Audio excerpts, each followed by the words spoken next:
Kidnapping కేసులో ప్రధాన నిందితుడిగా ఉన్న బుజ్జంగరావును ఏసీబీ అధికారులు అరెస్టు చేశారు. ఉదయం నుంచి ఆయన నివాసంలో సోదాలు జరిపిన ఏసీబీ భారీగా అక్రమాస్తులు కూడబెట్టినట్లు గుర్తించారు. ఏకకాలంలో 15 చోట్ల సోదాలు చేసినారు. ఏసీబీ అధికారులు కేజీ బంగారంతో పాటు పలు కీలక డాక్యుమెంట్లు, నగదును స్వాధీనం చేసుకున్నారు. 5,92,00,000 విలువైన ఆస్తులు, 27 ఎకరాల వ్యవసాయ భూమి, ప్లాట్లు, కమర్షియల్ భవనం ఉన్నట్లు గుర్తించారు. కాసేపట్లో బుజ్జంగరావును నాంపల్లి ప్రత్యేక కోర్టులో హాజరుపరచనున్నారు.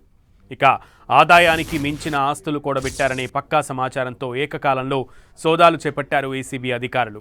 కేవలం బుజ్జంగరావు నివాసంలోనే కాకుండా ఆయనకు సంబంధించిన మొత్తం 15 ప్రాంతాల్లో ఈ తనిఖీలు నిర్వహించారు.